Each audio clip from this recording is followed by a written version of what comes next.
কালকা সারাদিনের মনে বসি দিয়ে পুকুরে মাছ ধরবা গেছিল বুঝছো, সাথে এক বোতল মদ লিসন, সেই ফিলিংস। মাছ ধরবার বসেই দেখি বসির মাথার যে পোকা দিয়ে ধরা লাগে সেই পোকা লিয়ে আসবার ভুলে গেছি। ডান দিক থেকে দেখি একটা সাপ ওই পোকা মুখের মধ্যে লিয়ে বসে আছে। আমি আবার কোন কি ওই সাপের মুখের থেকে পোকা টান দিলি লিয়ে ওই সাপের মুখত মিচ্ছে না মদ ঢালে দিন। চিন্তা করলো একটা জিনিস তোর মুখের থেকে কাইলে একটা মদ দিই, খা মদ খা। ওই পোকা দিয়ে একটা মাছ মারছি, মারার পর চিন্তা করছি আর তো পোকা নাই, কি করি। ইনকে চিন্তা করতে পিছন থেকে দেখি কে যেন ঠোকা দিচ্ছে আমার। পিছন দিক থেকে দেখি ওই সাপ আর 3টা পোকা লিয়ে যাচ্ছে মুখত করে, লিয়ে আসে করুণ দৃষ্টিতে আমার দিকে তাকে আছে। এ বদনা কয় স্কুল কাক কয়? স্যার, স্কুল হলো এমন একটা প্রতিষ্ঠান যেটি ক্লাসের মধ্যে স্যার পড়ায় 2+2=4 হয়, আর বাড়িতে হোমওয়ার্ক দেয় হচ্ছে 2+4+5+7 কত হয়।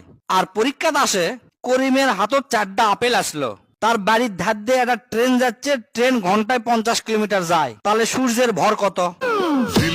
এই শুনছো, পায়েস খাইতে ইচ্ছা করতেছে, একটু পায়েস খাওয়াবা? অবশ্যই খাবো, চিনি শেষ হয়ে গেছে, চিনি নিয়ে আসো। এগুলো কি বলো তুমি? সকালে না 2 কেজি চিনি আনলাম, শেষ হলো কি করে? তুমিই তো বলছিলে বাইরে থেকে কিছু নিয়ে আসলে ধুয়ে ব্যবহার করতে, চিনি ধুলে কতটুক থাকে। এই আম খাবা? আম কেটে দিব? তার আগে বলো, টেবিলের উপর একটা আম রাখা ছিল, আমটা কি তুমি ফেলাই দিছো? আরে না, ভাবলাম আমার জন্য ধুয়ে রাখছো তাই খেয়ে ফেলছি। কেন, কোনো সমস্যা আছে? না, কোনো সমস্যা নাই। বাথরুমে আমটা ধোয়ার সময় টয়লেটের ভিতর পড়ে গেছিল। এই কোথায় পড়ে গেছিল?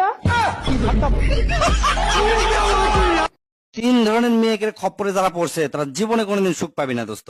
কোন 3 ধরনের রে? কত এনো, সাবধানে থাকমু। প্রথম নাম্বার নারী হচ্ছে আন্নানা।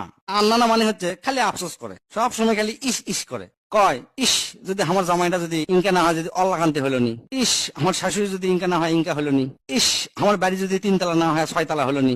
এল্লা নারীকে রে জীবনে কোনোদিন ইস ইস ফুরাবি না। আর 2 নাম্বার নারী হচ্ছে মান্নানা। মান্নানা মানে হচ্ছে এই ধর তোর বউ সেই 1900 কটকটি সালে বাপের বাড়ি থেকে 2000 টাকা নিয়ে যাচ্ছে, এই যে 2000 টাকা দিছে, এই 2000 টাকার খোটা মনে করে 20 বছর ধরে দিচ্ছে।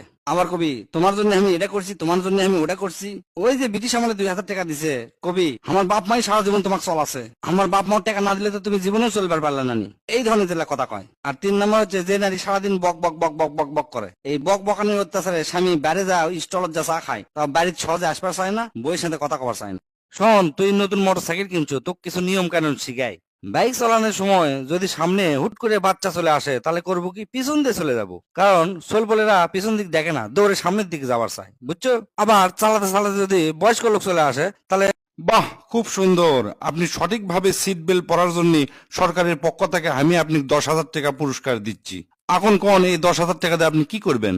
স্যার, প্রথমে আমি ড্রাইভিং লাইসেন্স করবো, তারপর আমি গাড়ির লাইসেন্স করবো, তারপর লাল নীল পানি খায় বলে গাড়ি চালাতে সেই মজা, সেই জন্য ওল্লা খায় গাড়ি চালামো।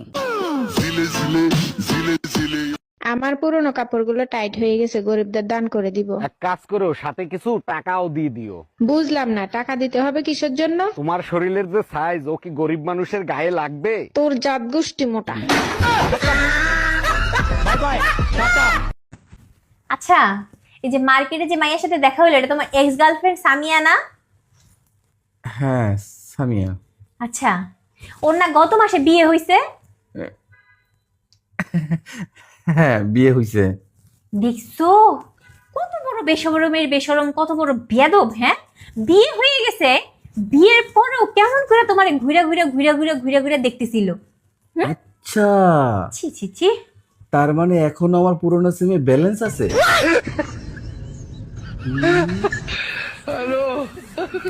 কালকা লাগানতে বেদ যদি আমি কোনোদিন হইনি দোস্ত। কে কি করছু? কালকে একটা কমিউনিটি সেন্টারত বিনা দাওয়াতে আমি বিয়ে খাবার গেছিলাম, বুঝছো।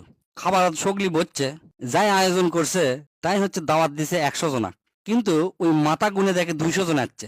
ওই লোক এখন জোরে জোরে করছে আপনারা কে কে বরপক্ষ এনা খাড়া হন। 40-45 জনের মতো খাড়া হচ্ছে, তার মধ্যে আমিও হছি। আবার করছে কে কে কোনে পক্ষ এনা খাড়া হন, ওটিও 40-45 জন তার আছে। মোট আমরা 80-90 জন খাড়া হয়ে আছি। ওই লোক এখন করছে আপনারা এই 80-90 জন দয়া করে বের হয়ে যান, কারণ এটা বিয়ের অনুষ্ঠান নয়, এটা আমার বেটার জন্মদিনের অনুষ্ঠান। ঘরে আমার কাঁচা পিরিত পাকতে দিল না। পাকবো কেমনে? সবসময় ঝগড়া করো। তোমার পিরিত পচাই ধরবো, তাও পাকতো না। পচাই ধরবো না? পচাই ধরলে আমিও ফালাই দেবো বাগানে। আমার মানি ব্যাগ থেকে 1,000 টাকা চুরি হয়ে গেছে। এখন আমি চোরকে গালি দিতে গেলে আমার বউ রেগে যায়। বুঝলাম না কি ব্যাপার, কি একটা অবস্থা। এটাই বাস্তবে